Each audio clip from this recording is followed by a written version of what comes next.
धाकड़ खबर, बेखौफजुमा बेबाक अंदाज। धाकड़ खबर में आपका स्वागत है। मैं आपके साथ हूं अकरम रईस खान। एक हुए हैं सिकंदर महान, लेकिन अब आज के दौर में हैं ट्रंप महान। जी हां, ध्यान से सुनिए, थोड़ा गौर से सुनिए। ट्रंप महान बन चुके हैं, भले ही उनको अभी नोबेल पुरस्कार ना दिया गया हो। जिस तरीके की उनकी डिप्लोमेसी है भाई, वो पुचकारते भी रहते हैं, बात भी करते रहते हैं, फिर हमला भी करते रहते हैं, तमाम तरीके की चीजें करते रहते हैं और फिर अपना आप ही जंगबंदी का ऐलान भी कर देते हैं। मतलब जो बंदा खुद ही लड़ रहा था ईरान से, वो ही जंगबंदी का ऐलान करा रहे। भैया किसी बिचौलिए को बिठा के तब बात करा लेता, वो भी वो नहीं करते हैं।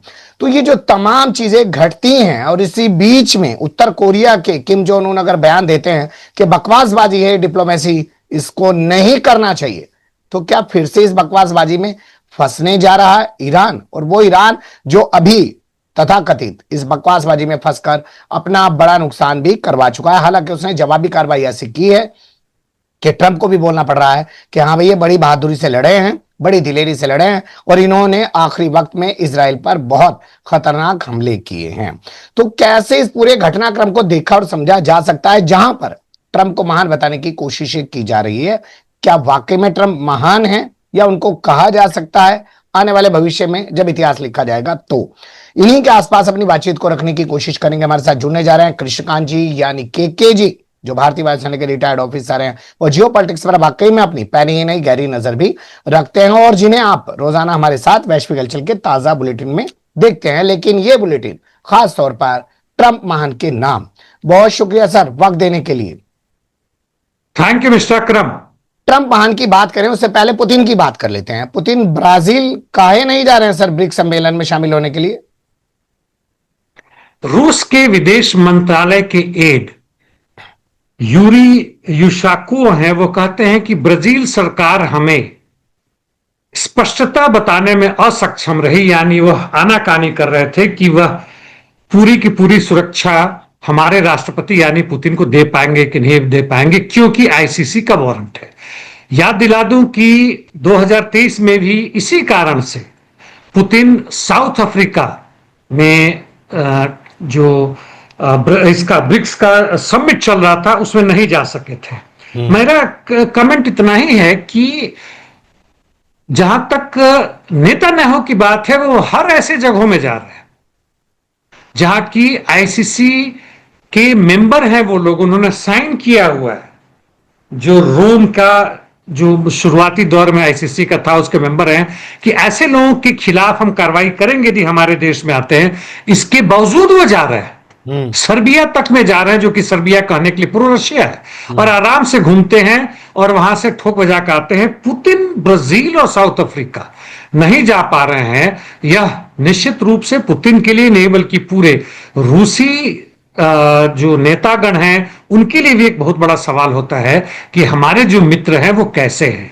जी, इसे आप वैसे भारत के परिप्रेक्ष्य मंजर में देखें, भारत के परिप्रेक्ष्य में देखें तो ये कह सकते हैं कि जो कमजोर तबका है, संविधान के नियम कानून उसी पर ज्यादा लागू होते हैं। सत्ता पक्ष कुछ भी कह सकता है। जैसे लोग कह रहे हैं मोदी के 75 साल पूरे हो जाएंगे तो उन्होंने सीट छोड़नी पड़ेगी। भाई वो अडवाणी के लिए फार्मूला था, वो दूसरों के लिए फार्मूला था। खैर, अब बात करते हैं ट्रंप के महान बनने के एक और कार्य की। नेटो में शामिल जितने भी तमाम देश हैं 32 के 32, वो अब 5% अपना पैसा जो है वो खर्च किया करेंगे रक्षा मंत्रालय पर। और ऐसा करके ट्रंप ने अमेरिका के करोड़ों रुपए बचा लिए। तो क्यों ना कहा जाए कि ट्रंप महान है? ट्रंप महान यदि कहें तो साम्राज्यवादी सत्ता के लिए, पूंजीवादी साम्राज्यवाद के लिए निश्चित रूप से महान है। दुनिया के अधिकांश नेता ऐसे ही हैं जो धूर्त है, मक्कार है, जहां तक मेहनतकश जनता की बात है। नेटो में ना नुकुर करके, तमाशा करके, ड्रामा करके अंततः ये पहुंचते हैं, यहां तक कि जापान और दक्षिण कोरिया के भी प्रधानमंत्री, राष्ट्रपति लोग पहुंचते हैं।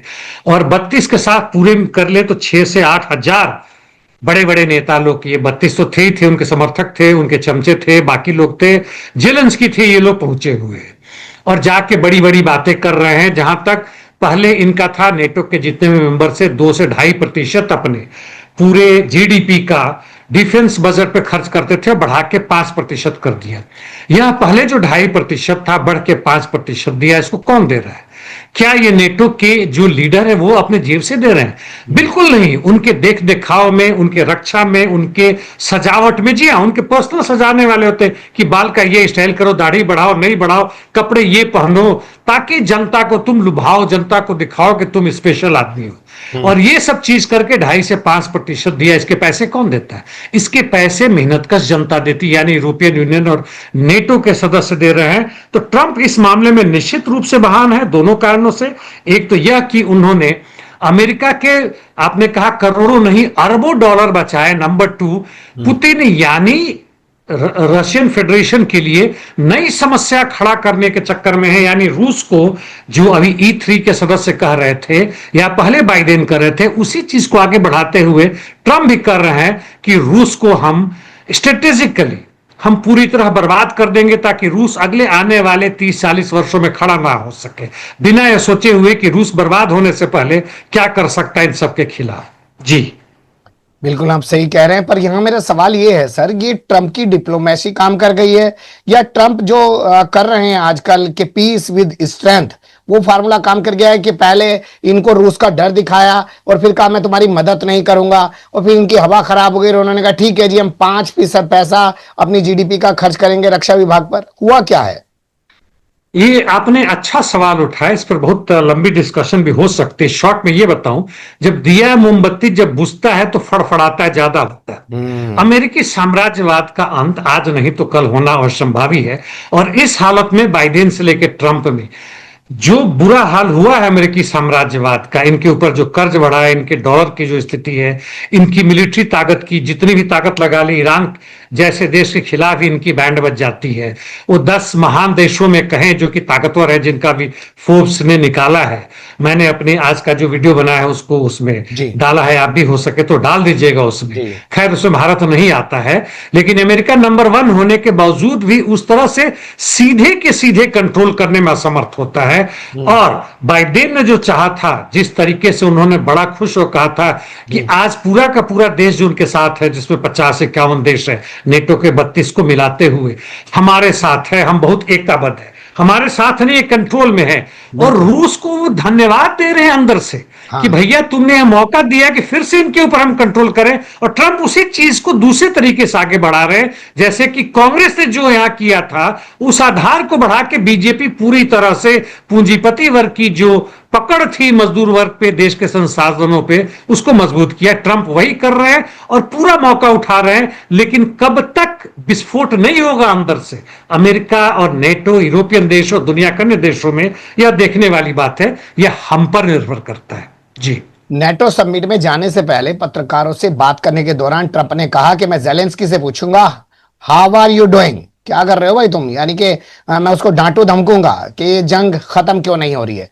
लेकिन वहां जाके खबरें आ रही हैं कि उन्होंने अपना पैट्रियट सिस्टम और देने की बात कर दी है जेलेंस्की को। हालांकि 2 चीजें और हुई हैं, उसको नेटो में शामिल नहीं किया है, उससे अलग से बात की है, और उसके बाद बयान दिया है कि मैंने उसे जंगबंदी को लेकर कुछ कहा ही नहीं है। तो बोलते कुछ है करता कुछ है, इस बंदे का चक्कर ही समझ में नहीं आता। तो फिर तो ये महान ही है ना सर। सबसे पहले तो ये बताऊं कि जेलेंस्की पहुंचे थे टाई और सूट में पहुंचे थे, और ये युद्ध होने के पहले या बाद से पहली बार है कि विदेशी दौरा में टाई सूट पहना था। जो झाड़ लगाई थी ट्रंप ने और उनके उपराष्ट्रपति ने, उसके बाद से ये संभल गए हैं। नंबर 2, ट्रंप की मक्कारी अब पूरी तरह से स्पष्ट हो गया है, पाखंड पूरी तरह से स्पष्ट हो गया है। जैसे किसी भी पूंजीवादी देश के नेता या साम्राज्यवादी देश के नेता को होता है कि बोलते कुछ और है, करते कुछ और है। और इस मामले में यानी ड्रामेटिक्स में, यानी तमाशा करने में ट्रंप निश्चित रूप से महान है, इसमें कोई संदेह नहीं है। तभी इन्हें वहां के डीप स्टेट ने इनका चुनाव करने में साथ दिया है। और चाहे भले ही हम कहें कि कमला हैरिस उनके बीच में चुनने की बात थी, उनको लगा कि कमला हैरिस उस ताकत के साथ नहीं कर सकती है जो आज अमेरिका की जरूरत है, ताकि अपनी साम्राज्यवाद को बनाए रखे। जैसे भारत में जरूरत पड़ा कि अब कांग्रेस उसको नहीं संभाल पाएगी, क्योंकि उसका चेहरा जो है सो ज्यादा ही डेमोक्रेटिक है, इसलिए आरएसएस को लाना जरूरी है, और इसलिए अंबानी अदानी ने लाया। और यही हालत वहां पर देख ले, अमेरिका इंग्लैंड में देखें तो लेबर पार्टी के आने के बावजूद भी जो उनके तथाकथित रूप से जो लेफ्टिस्ट का जो जिन लेबर पार्टी से निकाल दिया, खैर जो भी हो, उनको हटा के अब किसको लाया गया है? तो देखिए कि स्टारमर को लाया गया है, जो कि उतना ही धूर्त और मक्कार है जो कि पहले के जितने भी टोरीज के लीडर हुआ करते थे।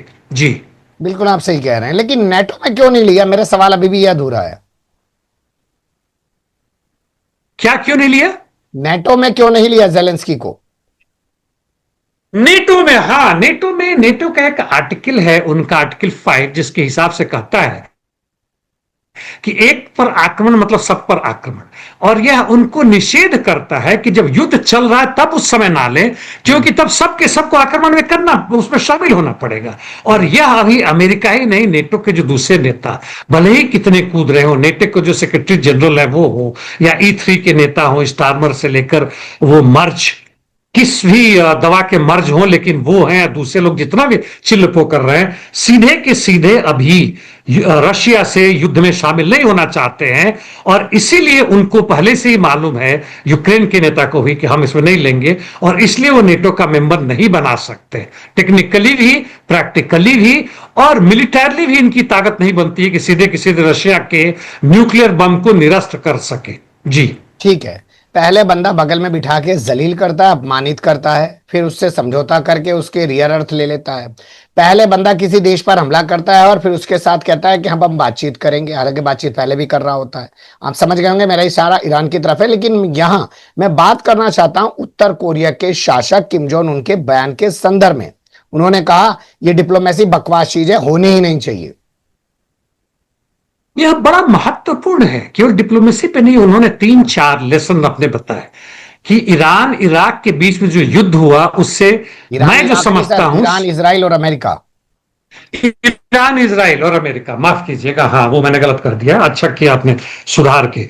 तो इस युद्ध से हमें सबक मिलता है, कहीं भी जब युद्ध होता है तो लेसन ले लेते हैं, या कोई भी बड़ी घटना घटती है तो इस पे वहां के प्रेसिडेंट किम जोंग उन कहते हैं सबसे पहला उनका जो लेसन है, जो बड़ा महत्वपूर्ण है, और हम लोग भी तकरीबन उनके साथ हैं, कि न्यूक्लियर वेपन्स जो है वह सबसे बड़ा डेटरेंस का चीज है, और इसके लिए जरूरी है कि ईरान भी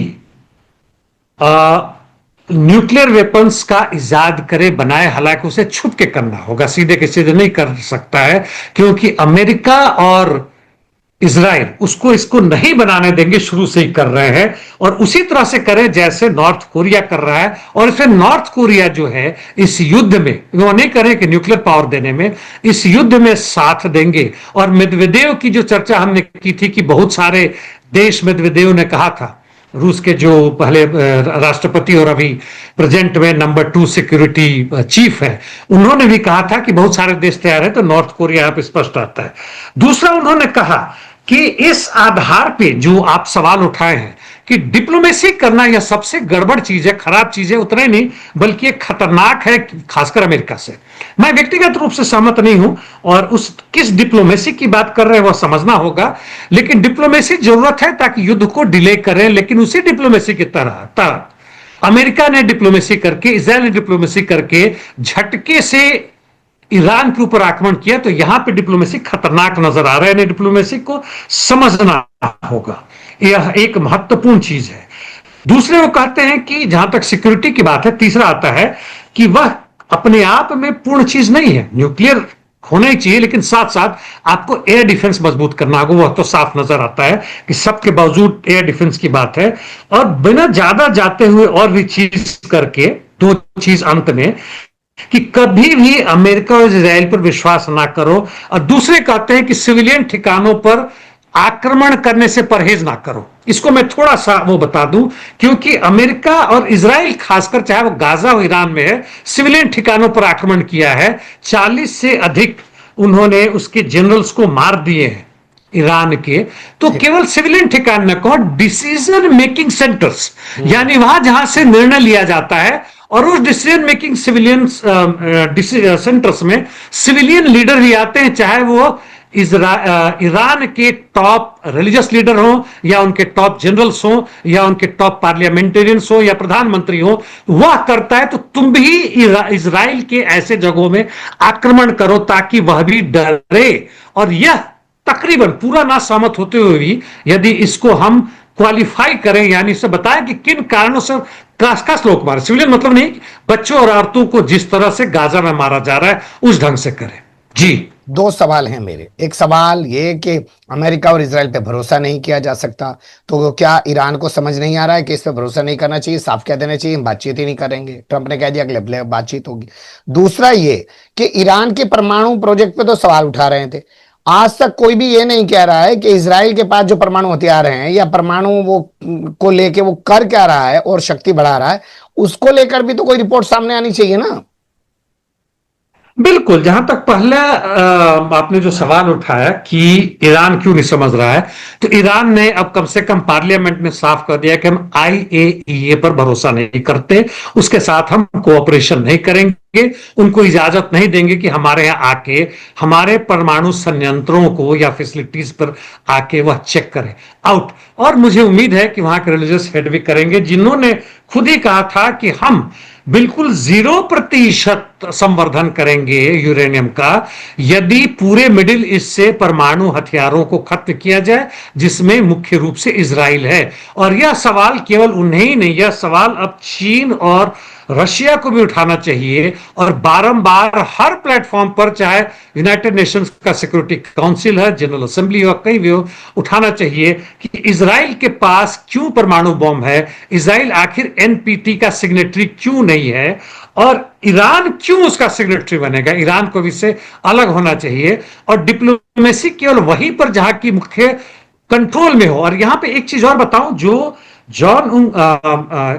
ये नॉर्थ कोरिया के जो प्रेसिडेंट ने कहा, वह उनका मुख्य चीज था कि डिप्लोमेसी बंद करे।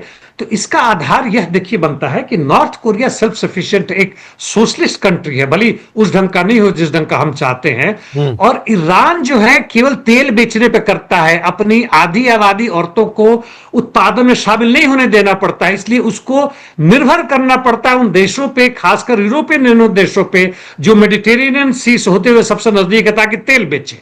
तो आप उस पे आर्थिक रूप से आप उस पे आधारित हैं, उस पर आप डिपेंडेंट हैं, और तब चाहेंगे कि पूरी तरह से इंडिपेंडेंट होकर काम करें तो मुश्किल है। तो यह अंतर आता है नॉर्थ कोरिया या रशिया में, जहां की सोशलिस्ट स्ट्रक्चर खत्म होने के बावजूद बहुत बड़ा है, और सोवियत यूनियन से सारे न्यूक्लियर डिटरेंस इसके पास है और एडवांस्ड टेक्नोलॉजी है, वहां ईरान के पास नहीं है।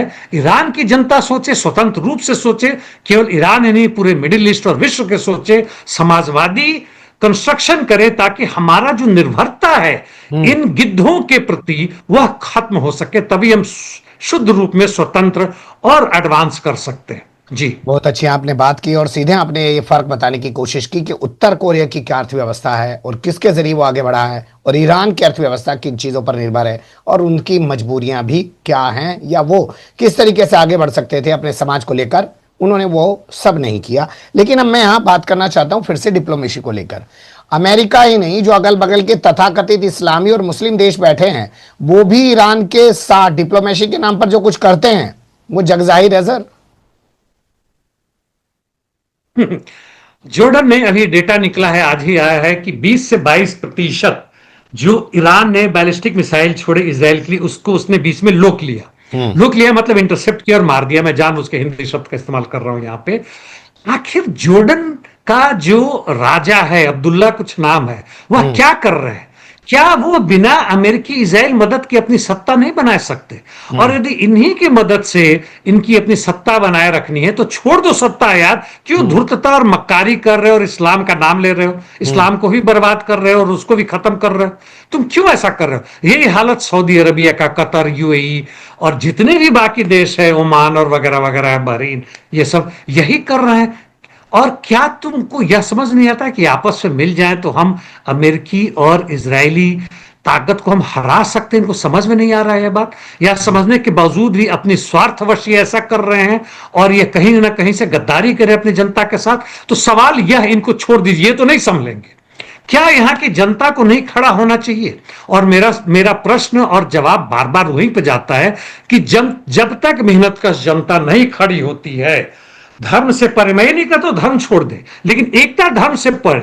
अब धर्म के अंदर भी कई सेक्ट है जो तुम आपस में लड़ रहे हो।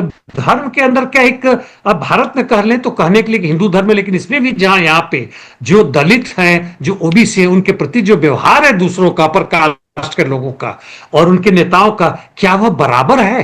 कहीं से भी नहीं है। तो जनता जो पूछ हिला रही है, इसका कारण यह भी है कि हम जो क्रांतिकारी लोग हैं बहुत सीमित हैं और अपनी ताकत नहीं बढ़ा पा रहे हैं, और इस दिशा में हम नहीं काम करेंगे तो इसी तरह मरते रहेंगे और कीड़ों मकोड़ों की तरह जीते रहेंगे। जी बिल्कुल आपने सही कहा। और जो शब्द इस्तेमाल किया कीड़े मकोड़ों वाला, काम तो वो सब कर रहे हैं, उनके भी खाना पीना मिलता है, उनके भी बच्चे होते हैं, उनकी भी जो है नस्लें आगे बढ़ती रहती हैं। लेकिन एक जो इंसान को जिम्मेदारी दी गई है समाज में बेहतर कुछ करने के लिए, क्षेत्र देश के लिए बेहतर कुछ करने के लिए और अपने अधिकारों के प्रति जागरूक होकर लड़ने के लिए, वो शायद अब कहीं गायब हो गई है। बहुत शुक्रिया, बहुत बारीकी से आपने तमाम चीजों पर रोशनी डाली। फिर आपके साथ किसी और मुद्दे पर जुड़ने की कोशिश करेंगे। धन्यवाद। Thank you mister Akram.